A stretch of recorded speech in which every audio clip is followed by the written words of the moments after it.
Comedy ಕಿಲಾಡಿಯಿಂದ big boss ವರೆಗೂ ಒಂದೇ ಹೆಸರು ನಟರಾಜ್. ಗಿಲ್ಲಿ ನಟ 2016ರಲ್ಲಿ ಗಿಲ್ಲಿ ಸಿನಿಮಾ ಚಾನ್ಸ್ಗೋಸ್ಕರ ಬೆಂಗಳೂರಿಗೆ ಬರ್ತಾರೆ.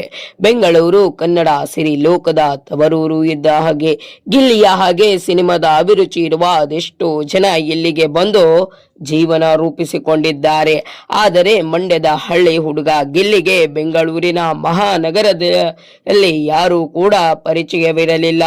ಆದರೂ ಸಹ ಧೈರ್ಯ ಮಾಡಿ ಸಿಟಿಗೆ ಬಂದಿದ್ದ ಗಿಲ್ಲಿಗೆ ಇಲ್ಲಿ ಆಶ್ರಯಕ್ಕೂ ಕೂಡ ಸ್ಥಳವಿರಲಿಲ್ಲ. ಬೆಂಗಳೂರಿನ ಕೆಲವೊಂದು ಛತ್ರಗಳಲ್ಲಿ ಊಟವನ್ನು ಮಾಡಿ ಕಾಲವನ್ನು ಕಳೆದಿದ್ದುಂಟು. ಗಿಲ್ಲಿ ತನ್ನ ಕೆಲವು ಸ್ನೇಹಿತರಿಂದ ಕಂಠೀರವ ಸ್ಟುಡಿಯೋಕ್ಕೆ ಮೊದಲ ಬಾರಿಗೆ ಬರ್ತಾರೆ. ಇಲ್ಲಿ ಸಿನಿಮಾ ಶೂಟಿಂಗ್ ನಡೆಯೋದರ ಬಗ್ಗೆ ತಿಳ್ಕೊಳ್ತಾರೆ.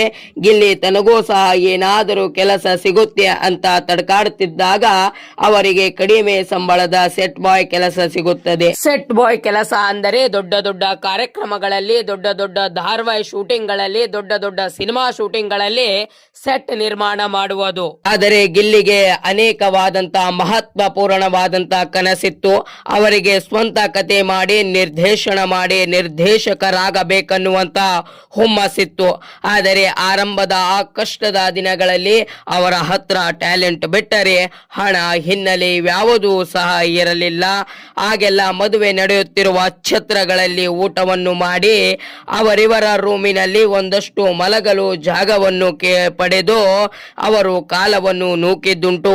ಈ ಸಮಯದಲ್ಲಿ ಏನ್ ಮಾಡೋದು, ಹೇಗೆ ಸೆಟಲ್ ಆಗೋದು ಅನ್ನುವುದು ಗೊತ್ತು ಗುರಿ ಅವರಿಗಿರಲಿಲ್ಲ. ಸ್ನೇಹಿತರ ರೂಮಿನಲ್ಲಿ 1 ವಾರ 2 ವಾರ ಮಾತ್ರ ಇರಲು ಸಾಧ್ಯವಿತ್ತು.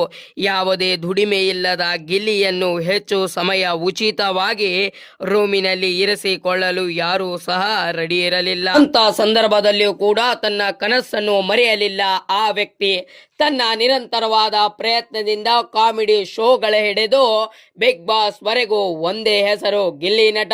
ಗಿಲ್ಲಿ ನಟ ತನ್ನ ಟ್ಯಾಲೆಂಟ್ ನಿಂದ ಯಾವುದೇ ಹಿನ್ನೆಲೆ, ಹಣ ಇಲ್ಲದೆ ಹಳ್ಳಿಯಿಂದ ಸಿಟಿಗೆ ಹೋಗಿ ತನ್ನ ಟ್ಯಾಲೆಂಟ್ ಅನ್ನು ಪ್ರದರ್ಶಿಸಿ ದೊಡ್ಡ ದೊಡ್ಡ ಸಿನಿಮಾಗಳಲ್ಲಿ ಆಕ್ಟ್ ಮಾಡಲು ಆರಂಭಿಸಿದ.